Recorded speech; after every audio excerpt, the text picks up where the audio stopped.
ऐसे करते करते 18,000 श्लोकों की यह दिव्य भागवत की संहिता प्रकट हो गई। पारमहंस्याम संहिता, परमहंसों की संहिता। बोल भागवत भगवान की जय।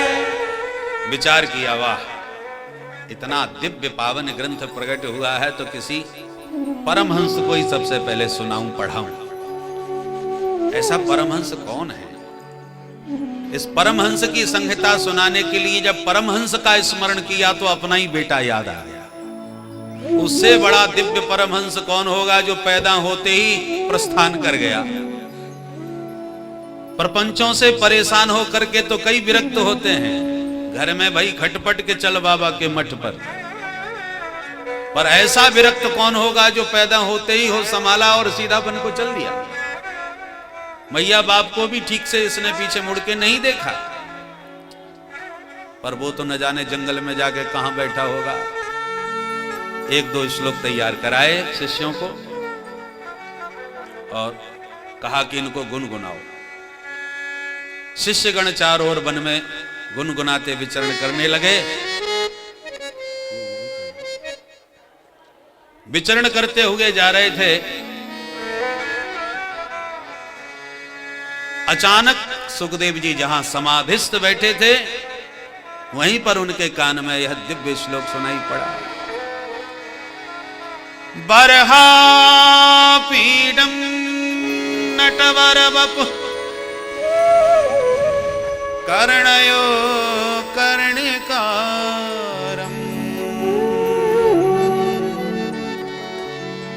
बिभ्रधवासः कनककपिशम् वैजयन्ती च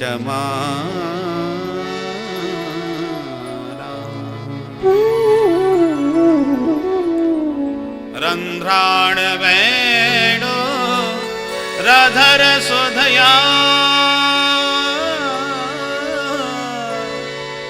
पूरयन् गोप वृंदै वृंदारण्यं स्वपदरमणम् प्राविशद गीत कीर्ति। मोर पंख का मुकुट जिनके सिर पर सुशोभित हो रहा है, नटवर वेश है, श्याम श्री अंग पर पीत पीतांबर दमक रहा है, बैजंती माला जिनके कंठ में लहरा रही है, अधरों पर वेणु विभूषित हो रही है, अनेकानेक ग्वाला जिनके चारों ओर घेर करके उनकी दिव्य महिमा का वखान करते हुए जा रहे हैं, ऐसे वेणु गोपाल गोचारण करते हुए वृंदा विपिन में प्रवेश पा रहे हैं। अधरों पर वेणु, सन्मुख चली जा रही हैं धेनु और संपूर्ण श्री अंग में लगी है ब्रज की रेणु। प्राविशद गीत कीर्ति, ऐसे गोपाल वृंदा विपिन में प्रवेश पा रहे हैं। जो सुखदेव जी के कान में यह झांकी गई, मानो शब्द के द्वारा वह झांकी ही उनके हृदय में उतर गई। बिल्कुल बंसी बजाता गैया चराता वह वेणु गोपाल हृदय में आकर के घुस के बैठ गया। सुखदेव जी की समाधि भंग हो गई, चित्त आकृष्ट हो गया। ऐसे मोर मुकुट बंसी वाले से मिलना चाहिए, एक बार उसकी झांकी का प्रत्यक्ष दर्शन करना चाहिए। चित्त आकृष्ट हुआ, उठ के चलने को हुए। फिर मन में विचार आया, है तो बड़ा छैल छबीला छोरा, पर स्वभाव का न जाने कैसे होगा। आवश्यक नहीं जो देखने में सुंदर हैं वो स्वभाव के भी सुंदर हों। स्वभाव यदि ठीक नहीं निकला तो हमारा तो भागना दौड़ना सब बेकार हो जाएगा, ना इधर के रहेंगे ना उधर के। इसलिए अपन को किसी के चक्कर में पड़ना ही नहीं। मन को समझाने लगे, चित्त को समाहित करने लगे, दोबारा ध्यान लगाने लगे, पर ध्यान लगाने को आंख बंद करते हैं कि वो बंसी वाला हृदय में आके खड़ा हो जाता है। बाबा का अब ध्यान ही नहीं लग रहा, बार बार बंसी वाले पर ध्यान चला जाता है। तब तक चेला ने दूसरा श्लोक गुनगुना दिया। अहो बकीयं स्तनकालकूटं जिघांसया पाय यदाप्यसाध्वी लेभे गतिं धातृचितां ततोऽन्यं कं वा दयालुं शरणं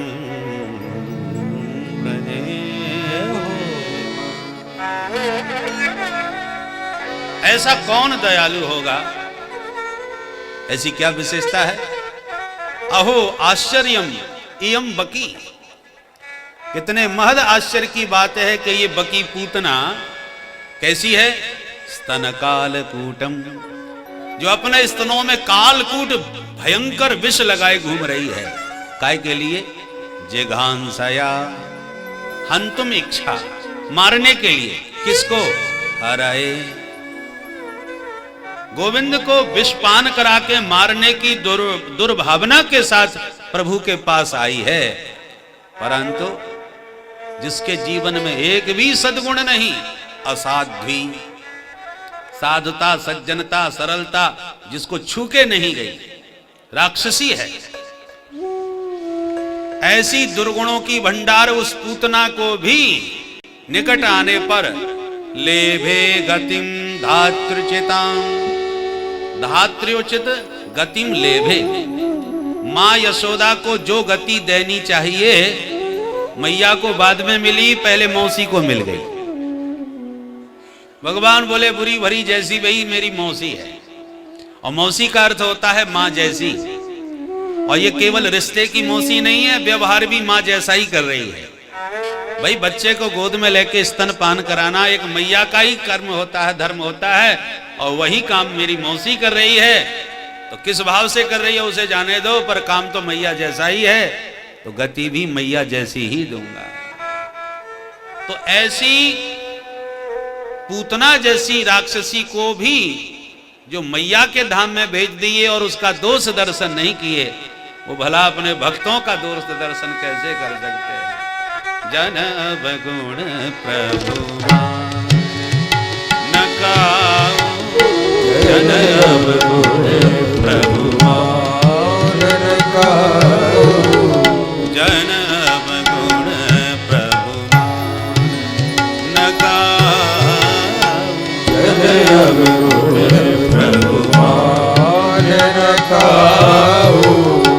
दीन बंधु अति मृदुल स्वभाव, दीन बंधु अति मृदुल स्वभाव, दीन बंधु अति मृदुल स्वभाव, दीन बंधु अति मृदुल स्वभाव, दीन बंधु अति मृदुल स्वभाव, दीन बंधु अति मृदुल स्वभाव। जनब गुण प्रभु नकाओ, जनब गुण प्रभु नकाओ, जनब गुण प्रभु नकाओ, जनब गुण प्रभु। जो पूतना में दोष नहीं देखे वो भला अपने प्रणत भक्तों का दोष कैसे देख सकते हैं? जो सुखदेव जी के कान में यह वाक्य पड़ा, कंबा दयालु, कौन है ऐसा दयालु? दूसरा संसार में कोई हो सकता है? ऐसो को उदार जगमाही। दीवाने हो गए सुखदेव जी, जो के अब तक तो रूप माधुरी के दीवाने थे, पर जब स्वभाव का पता चला, किसी व्यक्ति का स्वभाव पता चल जाए ना, तो वास्तविक सच्चा आकर्षण होता है। एक तो रूप का आकर्षण है, पर स्वभाव में संदेह है तो थोड़ा डर लगता है बात करने में भी। और स्वभाव का पता चल जाए तो अब तो खुल करके दौड़ पड़े सुखदेव जी दीवाने बनके। आत्मा रामाश्च मुनयो निर्ग्रंथा अप्यरुक्रमे गुरवंत हेतु की भक्ति इत्थम भूत गुणो हरि। सूत जी कहते हैं ऋषियों, इत्थम भूत गुणो हरि, हरि के इस दिव्य गुण माधुरी का, रूप माधुरी, लीला माधुरी का आकर्षण तो देखो। क्या विशेषता है इस आकर्षण में? अरे आत्मा रामाश्च मुनयो, जो महात्मा आत्मा राम थे। सुखदेव जी महाराज जो मैया बाप के स्नेह बंधन में भी नहीं बंध पाए और भाग गए, और सतत आत्म स्वरूप का अनुसंधान करते हुए निजानंद में निमग्न हो गए। निजलाभ तुष्टा निर्ग्रंथा ग्रंथि रहिता, जिनके जीवन में किसी प्रकार की कोई गांठ नहीं रही। विद्यते हृदय ग्रंथि, सारी गांठें जिनके जीवन की खुल चुकी हैं। ग्रंथि रहिता निर्ग्रंथा, जिनके जीवन में कोई संग्रह परिग्रह की ग्रंथि नहीं, इसलिए निर्ग्रंथा। अथवा जब सन्यासी बनते हैं तो शिखा सूत्र का भी परित्याग कर देते हैं। शिखा में भी ग्रंथि होती है और यज्ञोपवीत में भी ब्रह्म ग्रंथि होती है, परंतु सुखदेव जी तो निर्ग्रंथा, शिखा सूत्र से भी उपराम है। अथवा महात्मा लोग विरक्त हो गए, विचरण कर रहे हैं, फिर भी कहीं दान दक्षिणा मिल जाए तो अंटी में रख लेते हैं, मौके बगत पर काम आएगी। लोग पूछते भी व्यवहार में, कहो साहब अंटी में कुछ है? तो गांठ में कुछ ना कुछ होना चाहिए, पर सुखदेव जी के पास तो कोई अंटी ही नहीं है, बांधेंगे किसमें? निर्ग्रंथा, जिनके पास कोई गांठ नहीं, कोई ग्रंथि नहीं, कोई संग्रह की ग्रंथि नहीं, समस्त ग्रंथियों से उपराम। अरे कौपीन की भी ग्रंथि नहीं, निर्ग्रंथा। पहले तो परिव्राजक होते, प्रव्रजंत नग्न, परंतु बाद में जब भागवत पढ़ी ना, तब यज्ञोपवीत हुआ और तब कौपीन धारण करने वाले कौपीलवंतम खल भाग्यवंतम, फिर तो कौपीन धारी दिगंबर बने, और उससे पहले तो वो भी नहीं थी। इसलिए हर प्रकार से निर्ग्रंथा। जनेऊ हुआ ही नहीं था, इसलिए जनेऊ की ग्रंथि से भी निर्ग्रंथा, शिखा की ग्रंथि से भी निर्ग्रंथा, कौपीन की ग्रंथि से भी निर्ग्रंथा। शास्त्रों को तो पढ़ना लिखना क्या, इसलिए ग्रंथों का भी चिंतन कभी किया नहीं, वो तो पैदा होते वीतराग हो गए, इसलिए निर्ग्रंथा। ग्रंथों का भी अवलोकन जिन्होंने किया नहीं, ऐसे विचित्र दिगंबर निर्ग्रंथा, इनके अविद्यादिक ग्रंथियां भी जिनकी खुल चुकी हैं, तो सब प्रकार से निर्ग्रंथा हैं महामुनि परिव्राजकाचार्य सुखदेव जी। परंतु फिर भी भक्तिम कुर्वन्ति, इन दो श्लोकों को सुनकर के इतने दीवाने हो गए कि भगवान के भक्त बन गए। जब उनको कुछ चाहिए नहीं, संग्रह परिग्रह से सब प्रकार से विनिर्मुक्त हैं, तो अब भक्ति करने क्यों भाग रहे हैं भगवान के पास? बोले इत्थम भूत गुणो हरि, यही तो हरि के गुणों का चमत्कार है कि जिसको कुछ भी नहीं चाहिए वो भी गोविंद के गुण गाए बिना रह नहीं पा रहा। ये गुणों का चमत्कार है कि जिसको कुछ भी नहीं चाहिए फिर भी गा रहा है। अरे गाने से कुछ, जैसे सूत मागध हैं, बंदीजन हैं, गाते हैं क्योंकि गा करके ही पाते हैं। जितना बढ़िया गाएंगे उतना बढ़िया पाएंगे। राजा महाराजाओं के दरबार में गाते रहते हैं, गाने से कुछ प्राप्त होता है। पर सुखदेव जी को गोविंद के गुण गाने से क्या मिलेगा? उन्हें कुछ चाहिए ही नहीं, भगवान देना भी चाहे तो नहीं, उन्हें चाहिए दीयमानम न गृह्णन्ति बिना मत से वनम जना। तो फिर भक्त क्यों गाते हैं जब कुछ नहीं चाहिए? बोले इत्थम भूत गुणो हरि, यही हरि के गुणों का चमत्कार है कि उन्हें गाए बिना रहा नहीं जाता न चाहने पर। एक उदाहरण से देखिए, क्रिकेट देखते देखते, खेल देखते देखते खिलाड़ियों के लोग दीवाने बन जाते हैं, और इतने दीवाने हो जाते हैं कि सचिन साहब का शतकों का शतक नहीं बना तो बेचारे टेंशन में, डिप्रेशन में चले जाते हैं। और ये साहब चूक गए, एक बॉल से चूक गए, एक रन से चूक गए, चूका वो है और टेंशन में डिप्रेशन में ही आ गया।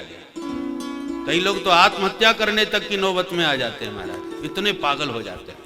और उसका शतक बन गया तो पागलों की तरह पूरे मोहल्ले में मिठाइयां बंटवाते हैं, पटाखे फोड़ते हैं और खूब धूमधाम से बैंड बाजे के साथ नाच करते गलियों में नजर आते हैं। अब उन दीवानों से कोई पूछे तुम्हें क्या मिल गया भाई? सचिन साहब ने कभी मिला आपको मुलाकात की है? कभी मिले, हाथ भी मिला है? बोले साहब वो इतने बड़े आदमी, हम उनसे कहाँ मिलते? कभी देखे? बोले देखे भी कभी नहीं है।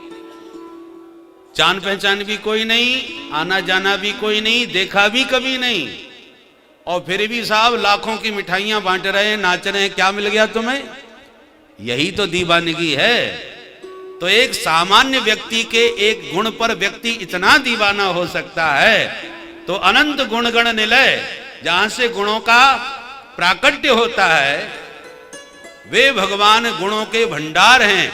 उनके गुणों पर यदि परमहंस संत दीवाने हो जाएं तो कौन आश्चर्य की बात है।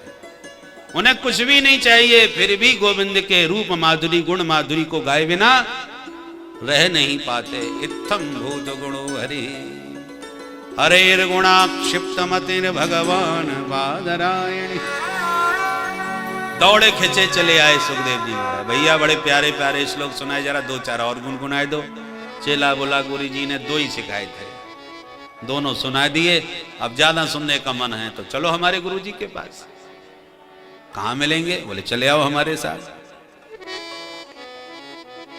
करसयति इति कृष्ण, गोविंद के गुणों से खिंचे हुए सुखदेव जी आए और अध्यगान महदाख्यानम, व्यास जी के चरणों में बैठ करके संपूर्ण भागवत तत्व का श्रवण किया।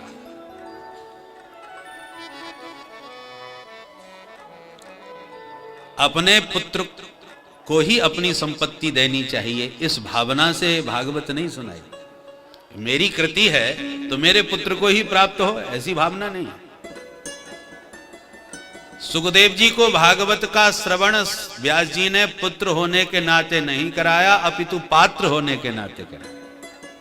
ये परमहंसों की पवित्र संहिता है, तो किसी सच्चे परमहंस को ही प्राप्त होनी चाहिए। और व्यास जी को अपने पुत्र के अतिरिक्त कोई दूसरा पात्र दिखा नहीं, इसलिए पात्र होने के नाते परोस दिया। देखो, जलेबी बनाई जाती है, दो कढ़ाई में बनती है, एक में सिकती है और फिर चाशनी में जाके पड़ती है, तब रसीली बनती है। जलेबी सिक के तैयार हो गई तो नाम तो जलेबी पड़ गया, पर चाशनी में न पड़े तो कोई स्वाद नहीं आने वाला। रस तो चाशनी में ही गिर के भरेगा ना। तो व्यास जी महाराज ने भागवत की जलेबी को बना के तैयार कर दिया, परंतु परम दिव्य पात्र सुखदेव जी के सरस हृदय में जब इसको डाला तो ऐसी रसीली जलेबी बन गई कि परीक्षित के माध्यम से फिर जिसने भी सुखताल में पाया वही दीवाना हो गया इस रस का। धावंती रस लंपटा, फिर तो सब दीवाने हो गए, पागल हो गए, ऐसा स्वाद इसमें भर गया।